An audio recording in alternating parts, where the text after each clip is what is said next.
Allen Iverson, although he carries the ball all the time and it's never called, we were going to enforce that rule against him that night. And we went out in the first half and we all each took a turn. You know, we had a pact. We're all going to call a palming violation on him. And we did that. And I did tell, Tommy to bet against Denver that night. And Iverson came up to me during a free throw and he said, "Tim, how long is this going to go on for?" I said, "What are you talking about?" He goes, "You know what I'm talking about." And I just smirked and he smirked and he knew it was, he was going to have a problem for the next couple of games for what he did. Every night, millions of fans watch the National Basketball Association believing what they see is real, fair, and earned. But what if the outcome of a game wasn't decided by the players? What if it was decided by the referee? Referees are supposed to be invisible, neutral, and trusted. They control the flow of the game.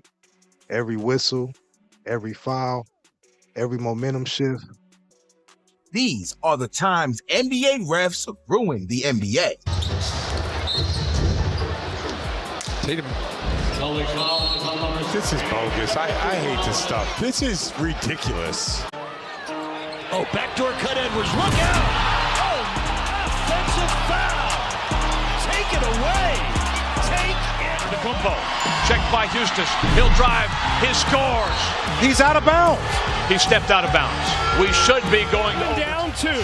Lillard splits the D, drives, and looks like it should have been a goaltend.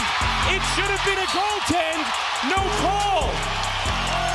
That absolutely looked like it should have been a goaltend. Get to the last play of the game and they miss an easy call. And then they tell us it's an easy no call. Like that was obviously not a goaltend. It cost us the game, man. I think that's all I got. And for years, no one questioned that trust. Tim Donaghy was a veteran NBA referee, experienced, he was respected, and part of the league for over a decade. He worked high-stake games, playoff atmospheres, moments where one call could change everything. But behind the scenes, something wasn't right. In 2007, a federal investigation uncovered something shocking.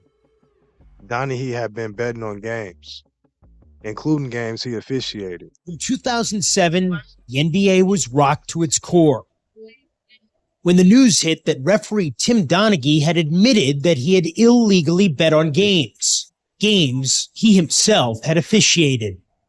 For his crimes, Donaghy would spend 15 months in federal prison.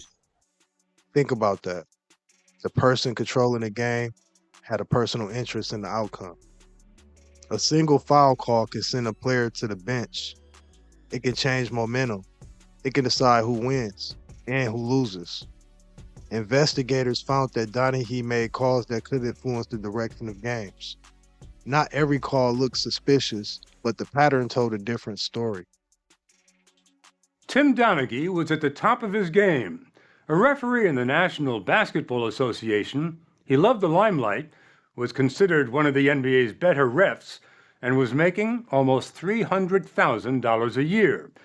But he was also living a secret life. During the last 4 years of his 13-year career, he committed a personal foul. He betrayed the fans and the league by betting on NBA games, including some he was officiating.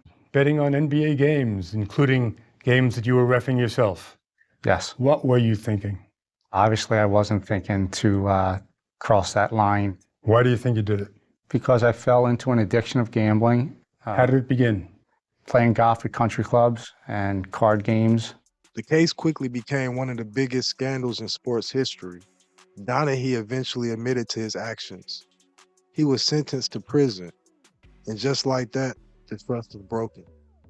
The NBA denied that games were widely manipulated. I think it gave me a higher high because I was able to predict the outcome of the games. And I think when you talk about gambling and the euphoria that comes with it, making winning picks is what excites you. They insisted this was one individual acting alone. But for fans, the damage was already done. Because once doubt enters the game, every missed call feels suspicious, every close game feels questionable, and every fan starts asking the same questions. Is what I'm watching real? For years, people believed this was an isolated incident, a scandal from the past. But recently, new investigations have revealed something even bigger, because this time, it's not just the referee, it's the players. As the investigation continues into the current NBA betting scandal. The details from last Thursday's federal indictment were stunning. Portland Trailblazers head coach Chauncey Billups accused of associating with organized crime and luring unsuspecting gamblers into high-stakes poker games to cheat them out of their money. Miami Heat guard Terry Rozier and former NBA guard and coach Damon Jones accused of sharing inside information with gamblers and altering the outcomes of NBA games. But if you made it this far, go ahead and hit that subscribe button. Go ahead and like the video and comment down below what you think about the NBA scandal with Tim Donaghy. And as always, I appreciate you for tuning in, and I'll catch you with the next one. It's your boy Dizzle. I'm out. Peace.